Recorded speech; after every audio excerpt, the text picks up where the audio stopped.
আমগুৰি আৰক্ষীৰ অনন্য পদক্ষেপ নিষিদ্ধ সংগঠনত যোগদান কৰা যুৱক যুৱতীৰ পৰিয়ালৰ সৈতে ঘৰুৱা সম্পৰ্ক ৰক্ষাৰ পদক্ষেপ আৰক্ষীৰ আমগুৰিৰ দুটাকৈ পৰিয়ালক সুস্বাদু ব্যঞ্জনেৰে আপ্যায়নৰ ব্যৱস্থা কৰে আমগুৰি আৰক্ষীয়ে সন্তানক মূল সুঁতিলৈ ঘূৰাই অনা সম্পৰ্কেও পৰিয়ালৰ সৈতে আলোচনাত মিলিত হয় আৰক্ষী আমগুৰি আৰক্ষীৰ এনে পদক্ষেপ সৰ্বত্ৰে এতিয়া চৰ্চিত হৈ পৰিছে আৰক্ষী আৰু আলফামুখী যুৱক যুৱতীৰ পৰিয়ালৰ মাজৰ সম্পৰ্ক ৰক্ষাৰ উদ্দেশ্যে অনন্য পদক্ষেপ গ্ৰহণ কৰিছে আমগুৰি আৰক্ষীয়ে আমগুৰি লালিমচিগাৰ শিৱানী গগৈ নামৰ 19 বছৰীয়া যুৱতী নিষিদ্ধ ঘোষিত সংগঠন সংযুক্ত মুক্তি বাহিনীত যোগদান কৰিছিল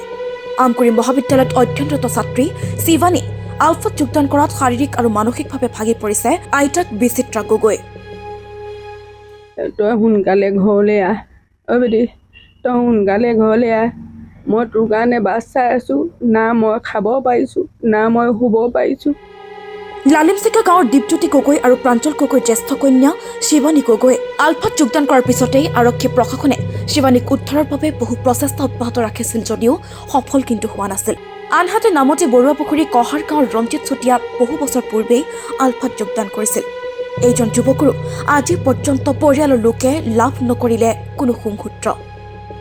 আমগুৰি আৰক্ষী থানাৰ ভাৰপ্ৰাপ্ত বিষয়া তথা পৰিদৰ্শক অৰ্পণ শইকীয়াৰ নেতৃত্বত শিৱানী গগৈৰ পৰিয়ালৰ লগতে ৰঞ্জিত চুতীয়াৰ পৰিয়ালক আৰক্ষী থানালৈ নিমন্ত্ৰণ জনাই সন্মান প্ৰদৰ্শন কৰা হয়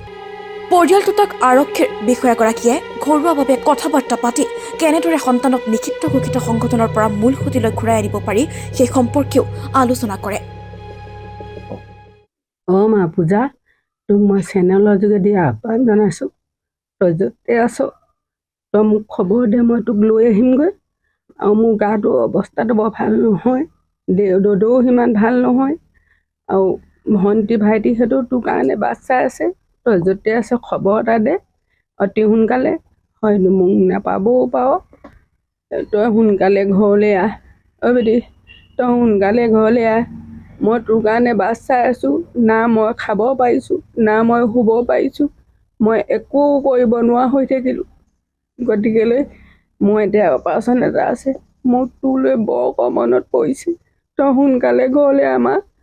তই সোনকালে তই যদি তই ক'ৰবাত আছও বন্দী হৈ তই খবৰ এটা দে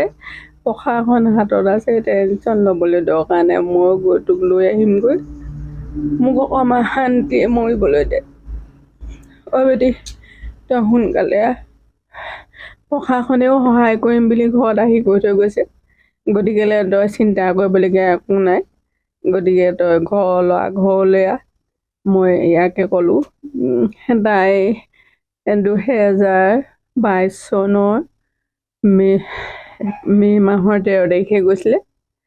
আৰু তেতিয়াৰ পৰা একো খা খবৰো পোৱা নাই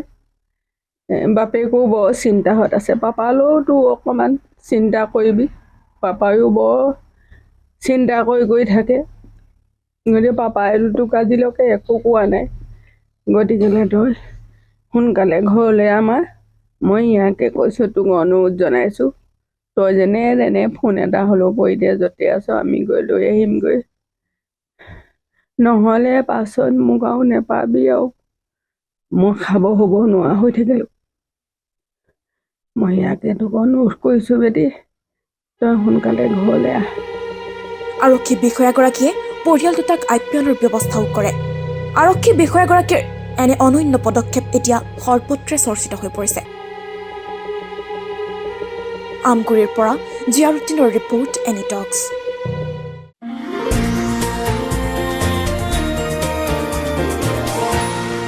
এনি টক্স, সোঁতৰ বিপৰীতে ৰাইজৰ স্বাৰ্থত।